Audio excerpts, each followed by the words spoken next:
Assalamualaikum warahmatullahi wabarakatuh. Perkenalkan nama saya Fidel Azahra dengan NIM A11 2021 134117. Jadi pada video kali ini saya akan mempresentasikan hasil dari sebentar simulasi saya.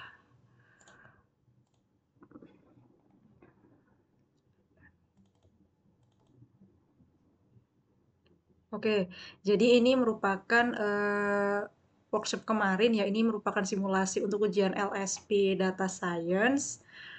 Nah, kemudian kita sebagai mahasiswa itu di-challenge sebenarnya untuk mengerjakan ke 15 poin-poin ini. Yang nanti pada masing-masing poin ini akan saya kerjakan, tetapi kan di sini itu ada totalnya ada 9 ya, dari mengumpulkan data sampai evaluasi model. Semua ini telah mencakup ke 15 poin di sini, tetapi tidak saya nomorkan begitu, karena pada masing-masing tahapan ini kan ada tahapannya, kayak gitu. Oke, jadi sebelumnya itu masuk ke langsung aja ke soal nomor yang pertama ini, kita harus nge-load datasetnya, di-download gitu kan. Nah, nanti datasetnya itu sebentar kita ke bimbingan karir. Nah, nanti itu ada dua nanti jadinya untuk yang poin pertama dengan poin kedua itu. Yang pertama itu untuk apa ya fiturnya kan itu .names, yang satu itu operative new data. Nah, nanti kita banyaknya pakai yang ini. Kalau ini cuma untuk masukin fiturnya doang. Oke, untuk dalam mengumpulkan data di sini, tahapan pertama itu kan mengumpulkan data. Pertama kita mau ke Google Drive-nya dulu karena saya di sini connect ke Google Drive. Ini merupakan beberapa informasi gitu kan. Jadinya nanti kita akan intinya itu seperti klasifikasi ya, berdasarkan targetnya. Targetnya itu kan ADM DEX ini, keputusan discharge. Itu nanti ada kolom fiturnya tersendiri. Nah, nanti di sini itu akan dikonvert ke angka numerik. Tetapi kalau dalam bentuk huruf ya, ini ada I, S, sama A, ada 3 gitu. Yang itu pasien, kalau pasiennya dikirim ke ICU, kalau S itu bisa pulang pasiennya. Kemudian kalau yang A itu dikirim ke lantai rumah sakit umum. Cuma nanti bisa jadi ini 0, ini 1, ini 3. Ya nanti itu pasti convert. Oke. Berikutnya ini kita import library yang dibutuhkan kayak gitu dan semacamnya. Ini sudah pernah saya jelaskan di video yang sebelumnya, jadi bisa diikutin saja di situ. Nah, ini beberapa yang akan saya pakai gitu. Nanti kan ada splitting data, pakai train test field. Untuk operasi matematik mungkin bisa pakai NumPy dan semacamnya kayak gitu. Karena nanti kita modelnya itu pakai decision tree ya, pakai decision tree di sini. Kalau yang ini untuk yang ini conversion method dan lain-lain kan nanti itu untuk akurasi ya kayak gitu ya. Kalau yang random search sama grid search ini kalau nggak salah untuk apa sih optimasi secara nggak langsung optimasi dari decision tree ini kayak gitu. Kalau random oversampling ini sepertinya dihapus aja karena kita kan nggak pakai ini sama sekali. Standar scalar itu untuk normalisasi dipakai, encoding ini untuk itu ya kalau nggak salah nanti itu encoding itu untuk convert ke numerik atau kalau nggak saya nggak salah ingat nih. Ini akurasi score record sama aja sama ini ya. Bisa dihapus sebenarnya tapi ya udah. Oke, pertama kita import datasetnya dulu. Sebenarnya bisa di-load gitu kan, menjadi data frame pakai yang ini. Ini kalau manual, cuman kan kadang males aja gitu ya. Kalau semisal kita mau pakai device yang berbeda kan bisa tinggal nanti padnya ditaruh di tinggal apa? Padnya ditaruh di sini. Kalau pakai yang kalau kita konekin ke Google Drive gitu. Cuman kalau mau manual bisa aja pakai yang ini. Oke, langsung aja. Ini untuk website utamanya ya di sini. Jadinya kalau mau download sebentar. Eh, mana sih? Nah ini, kalau mau download yang ini ataupun yang ini juga bisa, cuman kalau lewat sini juga sebenarnya bisa. Nah nanti ada dua di sini, operatif sama names. Cuman nih di sini yang bisa dipakai itu names. Kalau operatif di sini saya sarankan pakai yang di sini karena udah dikotorkan. Kalau saya nggak salah ingat kemarin pas simulasi beliau berkata seperti itu. Kalau yang di sini kayaknya udah apa ya, nggak sekotor yang ini gitu. Oke langsung aja. Ini importnya udah, kemudian kita load. Nah, nanti ketika ketik dataset itu akan muncul. Di sini ini nanti kita akan menghapus kolom yang ini ya. Yang pertama karena kan nggak diperlukan dan nggak ada kaitannya sama sekali gitu. Ini sebelum kita rename nama-nama fiturnya. Oke. Oke, load datasetnya sudah, kemudian masukkan nama fitur ke dataset. Baik, jadi untuk memasukkan nama-nama fitur itu berarti kan kita harus ngebaca dari file post operative names itu ya. Kita baca dulu filenya. Ini dimasukkan ke drive ya, seperti itu. Kemudian kita ekstrak nih nama-nama fiturnya. Jadinya nanti kita akan pertama itu melakukan inisialisasi. Jadi nanti akan ngebuat apa ya, semacam list gitu. Namanya itu saya kasih nama feature names karena di bawahnya pakai bahasa Inggris. Kalau mau diganti nama fitur sebenarnya juga nggak masalah, tergantung preferensi masing-masing. Itu isinya tuh untuk menyimpan nama-nama fitur yang udah diekstrak tadi gitu. Kemudian nanti kita ini untuk iterasi itu dan eksekusinya. Karena jadi ini itu kalau semisal tidak kita lakukan ekstrak gitu ya, itu ada banyak gitu loh. Ya, nama di bagian names ini yang keluar nggak cuma fiturnya doang, tapi karena kita cuma nyari nama fiturnya doang, jadinya pakai yang ini gitu. Cuman fiturnya doang. Nah, kemudian fiturnya kita bataskan hanya untuk 9 fitur pertama. Kan nanti totalnya itu 9 kalau nggak salah, nggak 10. Oke, kemudian kita akan memberikan nama pada setiap kolom di dataset diambil dari list feature dan ditambahkan kolom target namanya adm.des kayak gini. Jadi dari dataset itu kita tetapkan gitu kan, fitur name tadi kita masukkan gitu, plus sama targetnya, kan nanti ada nama targetnya. Nanti ini kita masukkan ke dalam dataset. Untuk fitur name yang udah kita buat tadi, dataset.head itu ada di print gitu kan, bukan print maaf, kita nampilin 5 data teratas gitu. Ini ada banyak, cuman kan ini itu tidak sesuai sama yang ada di sini ya untuk fitur-fiturnya. Nah, nanti kita rename kayak gitu. Tapi at least yang bagian ini itu kita udah apa sih? Udah itu loh, memasukkan fitur kemudian menampilkan sesuai dengan poin yang kedua kalau nggak salah. Oke, nah nanti kita di bagian telah data ini nih udah ada keterangannya, nama fitur itu bisa aja dipakai, namun nama fiturnya kan nggak sesuai kan, dan harus sesuai dengan sumber utamanya. Untuk sumber utama itu kita tidak usah menggunakan Kaggle, pakainya ini aja, UCI Machine Learning, kayak gitu. Kita rubah nama fiturnya, habis itu caranya sama gitu, nah nanti keluar. Nah, kemudian lanjut, kita akan ngecek ukuran datasetnya, itu baris dan kolom itu 89 dan 10, kemudian kita melihat informasinya itu. Nah, di sini kan bisa dilihat nih, kalau sesuai dengan ini, nah ini baru masuk poin kedua ya, berarti poin 3, 4 belum. Di sini tuh udah kelihatan integer, tapi ini objek kan nggak sesuai nih sama yang di sini nih. Sedang ya sesuai sih, cuman kan sesuai. Cuman yang integer itu comfort. Kalau comfort di sini nih belum integer, nah ini salah. Dan ini harusnya passion number itu kalau menurut ini kan passion number itu berarti termasuknya kategorikal. Tetapi karena di sini kita itu ngeprediksi, berarti kan secara nggak langsung mirip dengan klasifikasi lah. Setahu saya itu harus dirubah ke angka atau numerik kayak gitu. Kemudian kita nampilin deskripsi statistik dari filenya itu kira-kira seperti ini. Di sini udah termasuk udah ada mediannya, median minnya itu berapa, max-nya itu berapa. Kemudian kita masuk ke tahap 3 validasi data. Kita akan ngecek nih data yang null itu udah berapa gitu. Nah, di sini fungsinya itu dalam dataset yang tadi kita lakukan operasi is-null untuk ngecek data yang kosong gitu kan. Sum ini untuk menjumlahkan totalnya ada berapa. Nah, di sini kan ada 9, masing-masing 9 untuk kolom L02, surf STBL sama comfort. 1 untuk ADM DEX. Ini tuh targetnya ya, DEX itu. Nah, berarti cek data kosong sudah dan ubah tipe data yang tidak sesuai berdasarkan sumber data. Kalau tidak ada lewati ini, tetapi kan di sini ada ya berarti kita nggak bisa ngelewati begitu. Tapi sebelumnya biar gampang kita ngerubah format data yang nggak konsisten atau nggak sesuai nih sama tipe datanya nih.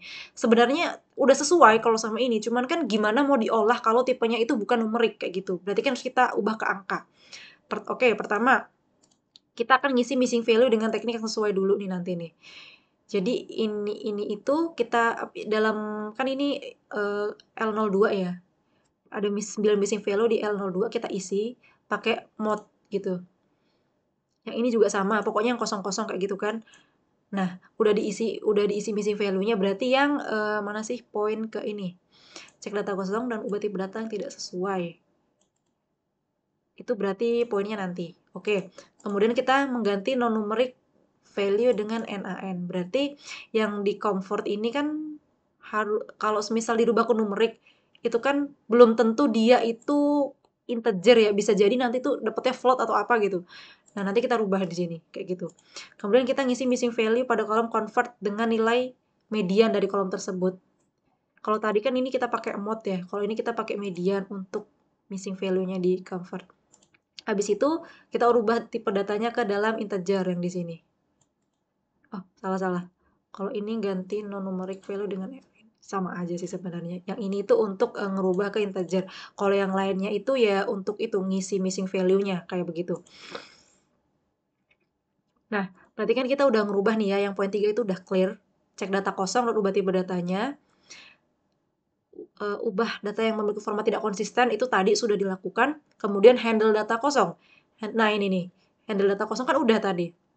Kita pakai mode. Nah, terus kita cek, bener nggak kira-kira tuh udah di-handling? Nah, ternyata udah 0. Ingat, kalau 0 itu tuh berarti datanya udah aman, nggak kosong lagi. Tapi kalau ada angkanya 1, itu berarti masih ada yang kosong.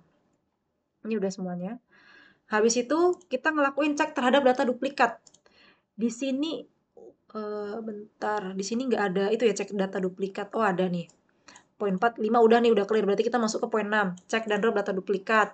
Oke, pengecekan terhadap data duplikat. Nah, di sini kan kita ngecek nih. Kita cek duplikat row. Pakai duplicated dari datasetnya. Kan tadi namanya dataset. Kemudian kita tampilin nih. Oh, kira-kira nggak ada data duplikat. Ya udah, skip aja gitu. Kalau kan di sini cek dan drop. Tapi kalau nggak ada ya mau gimana gitu kan. Karena nggak ada data yang duplikat, nggak perlu. Kemudian next, visualisasikan ke poin 7 ya, ini distribusi dari masing-masing fitur. Nah, ini kita akan, apa ya, kita tuh bakal memvisualisasi tapi pakainya itu box bar plot kalau nggak salah ini. Pakai SNS itu, ini aku lupa. Nah nih, pakainya tuh Seaborn untuk visualisasi memang kalau Seaborn itu. Kalau Pandas itu untuk ngolah data dan data-data lainnya. Sampai mana kita? Nah, ini di sini. Nah, kemudian ini kita masukin nih konsep plot nih. Apa aja yang mau kita visualisasikan, dimasukkanlah di sini kan. Dan pastikan apa ya, kita harus ngerubah ini ke numerik dulu. Jadinya saya sarankan tuh di awal tuh dirubah gitu loh. Jadinya kolomnya di rename. Terus kalau tipe data yang nggak sesuai, sesuaiin aja. Jadi jangan terakhir-terakhir, biar gampang. Kayak gitu. Ini sama seperti sebelumnya ya. Jumlahnya apa, distribusinya apa, jadinya distribusi misalnya nih dari fitur L-core gitu, jumlahnya berapa gini. Untuk mid, low, sama height, ini ada macam-macam. Skip aja karena terlalu banyak. Nah, kemudian kita cek fitur yang bertipe kategorikal dan konversikan menjadi numerik kayak gitu. Kalau yang tadi yang di atas itu kan sebenarnya ini sebentar. Sepertinya saya sedikit agak ada yang salah tadi, tahap keberapa ya? Ini untuk ngisi missing value ya. Kalau yang ini tuh untuk ngerubah ke integer untuk yang convert. Tapi kita itu bentar, kita itu ngerubah ke ini encodingnya itu yang tahap di sini. Nah, ini udah sekarang ke poin 8, cek fitur yang bertipe kategorikal dan konversikan atau encoding ke numerik ordinal. Nah, ini di sini. Kita cek tipe datanya dulu. Yang objek berarti include objek. Yang objek kan ada banyak. Tadi kan objek semua ya, belum dirubah. Kemudian kita tampilkan kolom kategorikal yang ada print di sini. Nanti kan muncul ini kategorikal kolom apa aja di sini. Kemudian buat objek ordinal encoder gitu kan. Dan bukan tapi, bentar nih. Objek ini yang ordinal encoder itu digunakan untuk konversi data kategorik jadi numerik, kayak yang tadi. Kemudian kita melakukan konversi kolom kategorikal jadi numerik itu ordinal kayak gitu. Jadi dalam dataset, jadi kita akan melakukan proses encoding gitu kan, fit transform terhadap dataset yang isi itu kategorikal kolom, nanti disimpan itu di sini kayak gitu. Pada ini juga lah. Kemudian kita nampilin dataset setelah dikonversi. Nah, ini seperti ini hasilnya. Ini kalau ini tuh yang atas tadi kan, yang ini, kalau ini itu yang udah dikonversi tuh yang kayak gini. Jadi itu bukti kalau ini tuh benar dikonversi gitu. Dan ini tuh 5 data teratas aja gitu. Ini ada keterangannya gitu, ada beberapa gitu kan. Nah, contohnya misal nih 0 itu low gitu, suhu tubuh internal pasien itu di bawah 36 derajat Celcius, hipotermik pasti. 1 itu mid, suhu tubuhnya gimana gitu kan. 2 itu high, suhu tubuh internalnya tuh seperti apa. Dan semacamnya. Ini ada keterangannya. Langsung aja ke intinya ini. Kalau semisal 0 tuh nggak nyaman, kalau 2.0, 2 apa 3 tadi tuh, itu sangat nyaman. Jadi angka lainnya di antara 0 sama bentar mana tadi, ini ada yang salah dikit. 2.0. Nah, ini tadi lanjut lagi ke sini. Itu menunjukkan tingkat kenyamanan yang beragam sesuai dengan kondisi pasiennya. Tapi fitur ini tuh punya 3 kategori ya gitu. Jadi itu I, S sama A yang udah dijelaskan di atas, tapi kan udah kita konversi nih fitur-fiturnya jadi numerik. Nah, 0 itu merepresentasikan A. Ini bukan saya yang buat-buat, mungkin dari sananya aja gitu. Kenapa harus 0, kenapa harus 1 dan 3 gini. 1 itu merepresentasikan I, jadi pasien dikirim ke ICU. 3 itu S, kayak gitu. Ini korelasi heat map itu belum, ini nanti nih. Kita ke menentukan objek data dulu aja. Ada dataset.info untuk menentukan objeknya. Oh, ini udah bener nih. Udah dirubah kan ke apa namanya, tadi numerik. Dan kita cek juga nih yang di bagian comfort itu INT. Nah, udah sesuai belum sama ininya? Oh, udah, berarti udah aman. Maksudnya at least itu ada yang beberapa samakan di sini. Kalau dari saya seperti itu. Jadi terlihat ini udah sesuai. Kita periksa nih tipe datanya, sama aja sama kayak ini, cuman ini tuh lebih lengkap gitu. Kalau ini khusus untuk tipe data, kalau ini informasi dari datasetnya. Saya sih sering pakai yang ini. Oke, lanjut ke membersihkan data. Kita hapus fitur yang nggak bisa digunakan, kemudian simpan ke variabel data clean. Ini bebas, bisa kita simpan data clean atau data baru, terserah. Seleksi fitur yang bisa digunakan untuk pemrograman tidak perlu drop fitur. Di sini nggak perlu drop fitur, cuman kan ini nggak ada hubungannya gitu loh. Patient number sama yang lain-lain, sama yang tadi itu kan, yang jadinya untuk apa hubungannya pasien number sama pasien pulang dan tidak pulang berdasarkan penyakitnya, berdasarkan tubuhnya, itu kan menurut saya nggak ada hubungannya. Jadinya ini saya drop, saya simpan ke variable data clean. Masuk ke konstruksi data. Konstruksi data itu ada di tahap, bentar, buka konstruksi ini. Yang cek nilai korelasi heat map itu saya taruh di sini. Kita nampilkan korelasi antar fitur. Correlation data clean-nya itu kita taruh di sini ya, jadinya. Karena kan berdasarkan yang tadi gitu, bukan yang data setnya. Nah, ini default sih sebenarnya, saya cuman ngerubah di bagian warnanya doang jadi magma. Contohnya kayak gini. Nah, kalau dari sini kan kelihatan korelasi kuat apa? Ini L-core 0,23 misal sama L-surf kayak gitu. Makin mendekati apa ya, angka 1 kalau nggak salah. 0 ke atas, mendekati angka 1 tuh semakin bagus setahu saya, dan makin negatif, makin jauh itu makin buruk, makin nggak ada hubungan lah intinya sama sekali itu. Korelasi makin buruk juga, korelasi negatif lah kayak gitulah. Nah, kalau 0 itu sama sekali nggak ada hubungannya. Nah, di sini keterangan nih, korelasi positif terkuat. Itu kan contohnya comfort dengan L02. L02 mana sih? L02. Nah, ini nih. Sama comfort nih 0,24 kayak gitu dan lain sebagainya bisa dibaca di sini. Korelasi dengan negatif terkuat gitu. L-core dengan BP-STBL. LBP, bentar sih, mana sih L-core dengan BPSTBL ini ya. Ini minus 0,13, ya lumayan parah ya kira-kira tuh. Dan ini sama aja caranya kayak tadi. Jadi kita ngeliat bagian kirinya dulu, habis itu ngeliat yang bagian bawah. Makin atas mendekati 1 tuh makin korelasi kuat, bukan makin bagus sih, makin berhubungan lah. Makin ada keterkaitan, kalau makin ke bawah itu makin gak ada hubungannya sama sekali. Oke, kemudian ini sudah nih. Ini split. Sekarang tahap 11 lah. Tapi sebelum splitting kita ini dulu nih. Pisahkan fitur sama target. Targetnya itu kan ADM desk, jadinya sebenarnya ini tuh apa ya, targetnya tuh dimasukin ke sini kayak gitu. Kita di sini nggak pakai dataset, pakainya tuh data clean karena kan apa ya, tadi udah kita simpan di variabel baru ya. Nah, kemudian kita split dataset proporsinya 70-30. Aslinya mau 80 sama 20, cuman kok kayaknya timpang banget gitu ya. Karena kenapa 70-30? Kan setahu saya itu trainingnya tuh terlalu banyak dan testingnya tuh nanti dikit gitu loh. Dan ini datanya itu sedikit menurut saya. Kalau semisal data trainingnya itu banyak, misal nih setahu saya data trainingnya itu lebih banyak dibandingkan testing. Nanti tuh pas pemodelan atau apa gitu, katanya nanti bisa itu overfitting kalau akurasinya gede gitu. Cuman kan kita belum tahu akurasinya seperti apa. 70 untuk training dan 30 itu untuk testing. Kemudian kita di sini itu ini splitting yang ini sini udah, berarti ini clear, 11 itu clear poinnya. Kita masuk ke poin 12, lakukan normalisasi atau scaling. Nah, setelah data di split, kita melakukan normalisasi pakai standard scaler. Ini kan nanti udah kita itu ya masukkan algoritmanya ya. Algoritmanya, maaf. Udah kita masukkan library-nya standard scaler ini. Inisialisasi dulu, habis itu kita normalisasi gitu. Jadinya kalau mau pakai sesuatu fitur bukan fitur sih, algoritma atau apa gitu kan, kalau nggak model dulu nih, kita mau pakai model apa gitu, misal model decision tree kan pasti diinisialisasi dulu kayak gitu di awal-awal.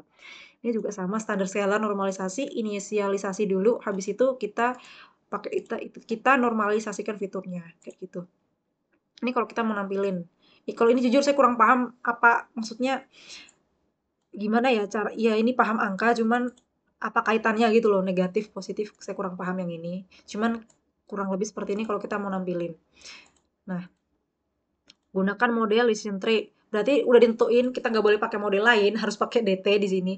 Dapatkan parameter optimal, berarti kan di sini kita pakai DT terus optimasi hyperparameter ya, berarti ya cara nggak langsung ya, bahasa lainnya ya tuning lah tuh namanya, atau tuning apa ya namanya.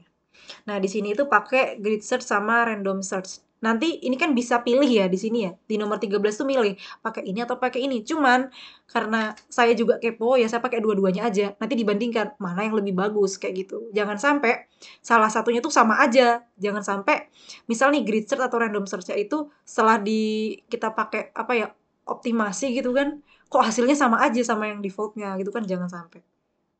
Oke, kita di sini membangun model.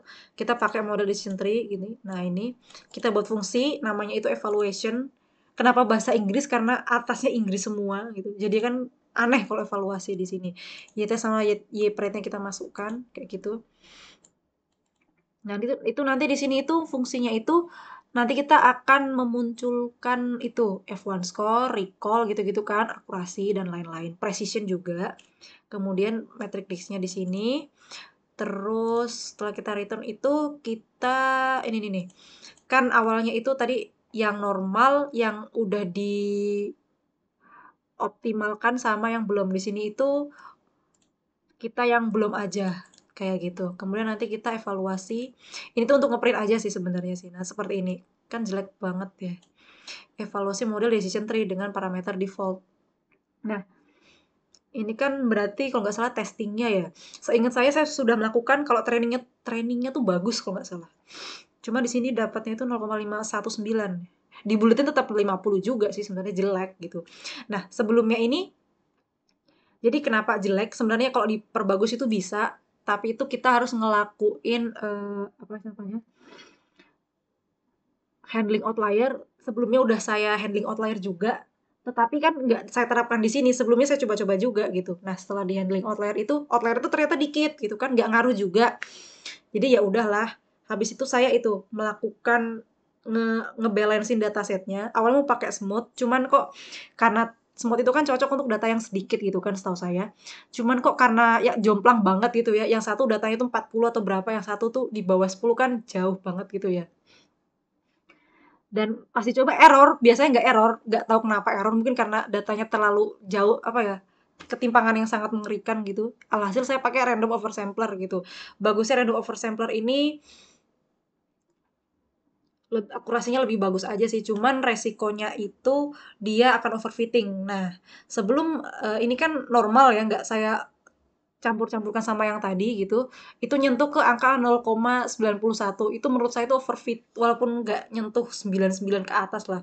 Itu kan jatuhnya overfitting ya, untuk tipe apa ya, untuk data yang sesedikit ini tuh overfitting menurut saya. Oke, ini udah. Kemudian, nah ini sebentar. Nah, oke, yang normal itu sudah, dan dapatkan parameter optimal. Nah, nyoba nih parameter optimalnya gitu. Pertama grid search dulu gitu kan. Ini sama kayak tadi gitu.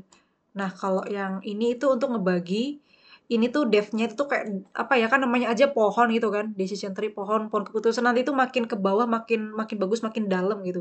Di sini bisa di setel gitu kedalamannya mau berapa gitu.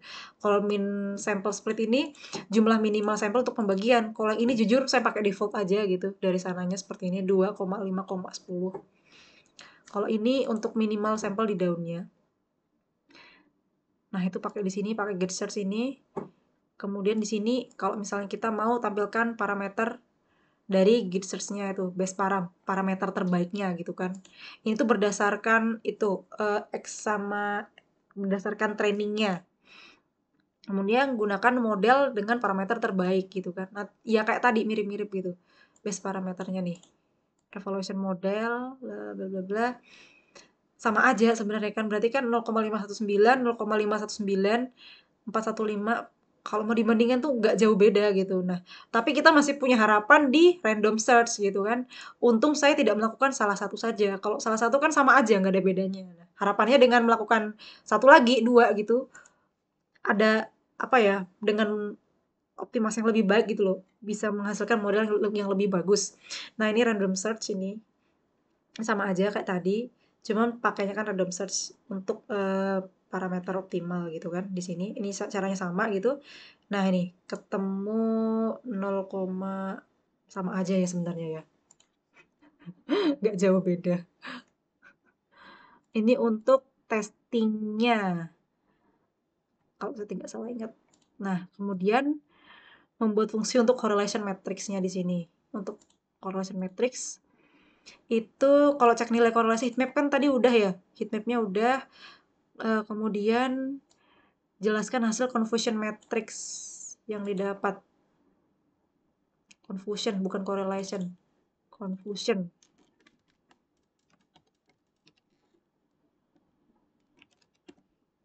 Nah, kayak gini.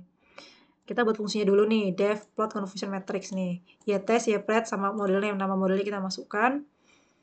Get unique label from Y, kita labelnya dulu. Yang tadi itu, kalau yang ini warnanya dirubah jadi magma. Ini tuh buat fungsinya aja gitu. Kemudian kita tampilkan matrix dengan cara memanggil fungsi yang dibuat. Jadi kan enaknya tuh buat fungsi panggil biar nggak usah satu-satu gitu. Nah, ini udah diplotin. Jadinya nanti ada confusion matrixnya tuh ada 3 nggak salah. Yang default yang normal, yang belum di apa-apain gitu kan. Yang kedua tuh yang udah dikasih parameter optimal, dioptimasi pakai grid search. Yang ketiga itu pakai random search. Masih. Oh, takutnya nggak ke-record gitu. Nah, contohnya kayak gini. Untuk yang default itu ada 14 nih. Untuk yang dengan apa sih true positif lah kalau nggak salah antar apa pada 0,0 dan 0,0 kayak gitu. Kalau dibandingkan kan paling bagus itu kalau yang ini ya. Itu tuh yang random search CV ini yang 16. Nah, ini cara bacanya. Satu, baris itu representasinya nilai aktual yang sebenarnya kan barisnya. Kolom itu yang ini representasi dari nilai prediksi. Prediksinya tuh seperti apa kayak gitu. Contohnya nih, model untuk decision tree yang default yang paling atas tadi kan. Model memprediksi 14 kasus untuk sel 0,0 dan 0,0.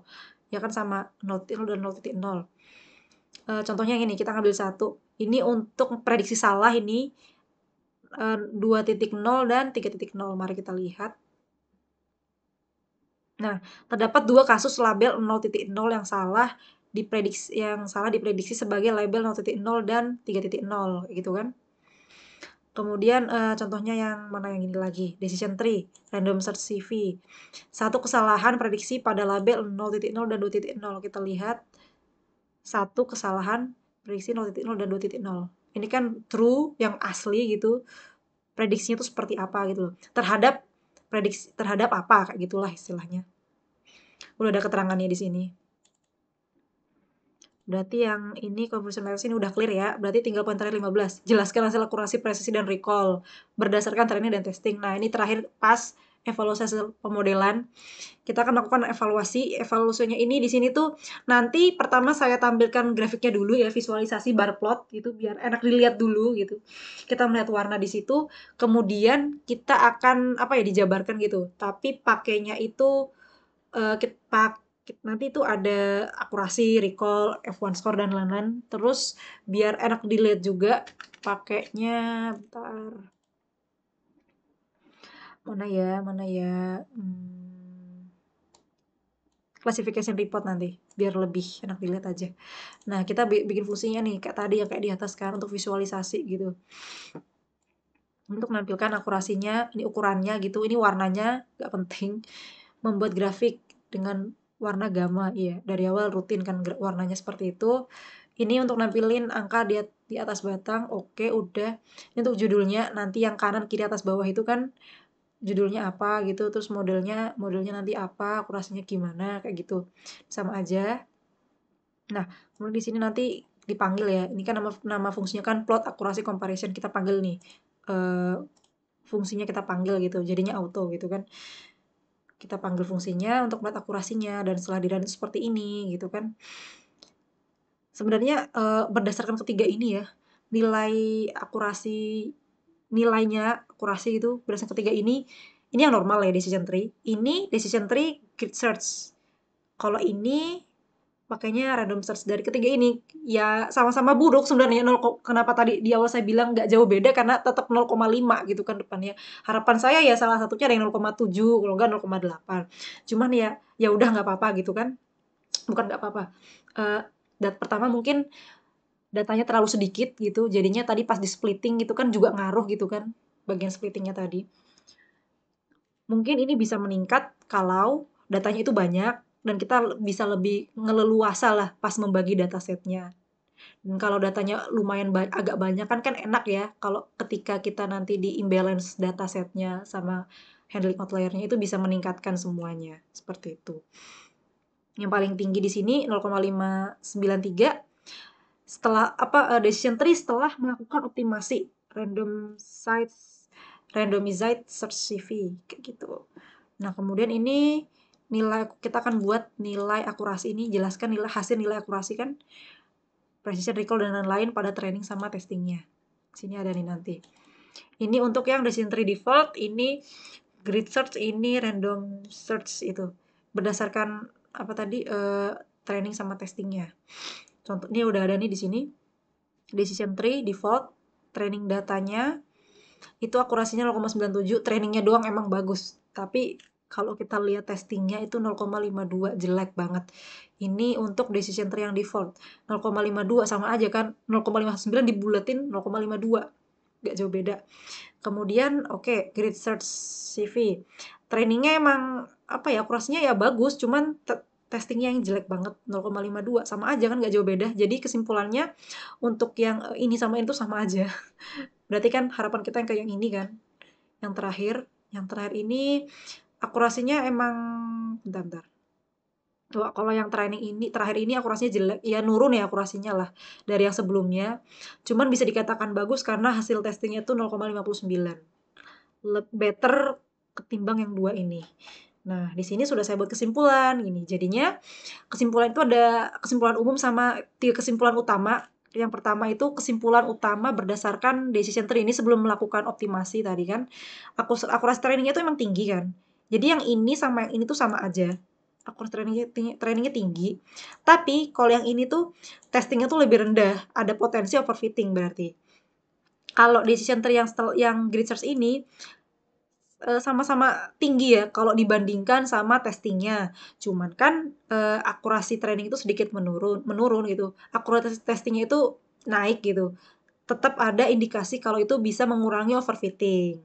Nah, precision dan recall itu untuk kelas A sama S yang diwakilkan sama number tadi 1 sama 0, 1 apa 3 gitu. Cukup baik, tetapi untuk kelas I itu lumayan rendah.